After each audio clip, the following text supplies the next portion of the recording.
ప్రియమైన దేవుని వారలారా, ఈ విధంగా దేవుడు 6 దినములు సృష్టి చేశాడు. 7వ దినమున విశ్రాంతి అనేటువంటి మాట కాదు కానీ విశ్రమించాడు. ఈ 7 దినముల విశ్వపు దినముల తదనంతరం, ఈ 7 విశ్వపు దినాలు, ఈ విశ్వపు దినముల తదనంతరము మరి విశ్వపు కాలము ఉన్నదా? వెలుగు ఇంకా కొనసాగిందా? విశ్వం తిరుగుచున్నదా? ఆ దినములు జరుగుచున్నవా అనంటే, ఈ విశ్వపు దినములు లక్షలు లేదా కోట్ల సంవత్సరాల కాలము అని అనుకున్నాం కదా. కాబట్టి ఈ మానవుడు పుట్టిన తర్వాత ఉన్నటువంటి ఈ సంవత్సరాలలో, ఈ వేల సంవత్సరాలు ఏవైతే ఉన్నాయో అవి తదనంతరము ఉండేటువంటి విశ్వపు దినములోనే ఉండటానికి అవకాశము ఉన్నది. కాబట్టి ఇప్పుడు మన మనుష్య మనుగడలో విశ్వపు దినము కొనసాగుచూ ఉండగానే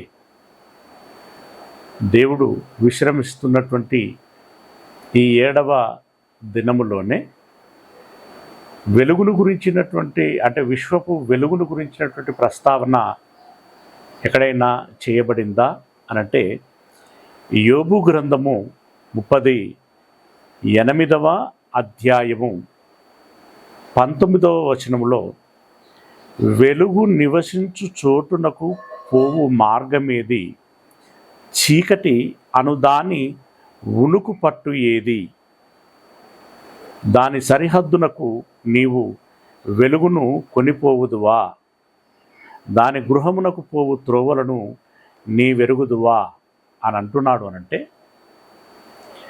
మనిషి మనుగడలో ఉన్న కాలములో వెలుగు అనేటువంటిది, ఆ విశ్వానికి సంబంధించినటువంటి వెలుగు కొనసాగుచున్నది, ఉన్నది అనేటువంటి విషయము చెప్పడం జరుగుతున్నది. మొత్తంగా ఈ 7 దినముల మేరకి వెలుగు అనేటువంటిది ఉన్నది.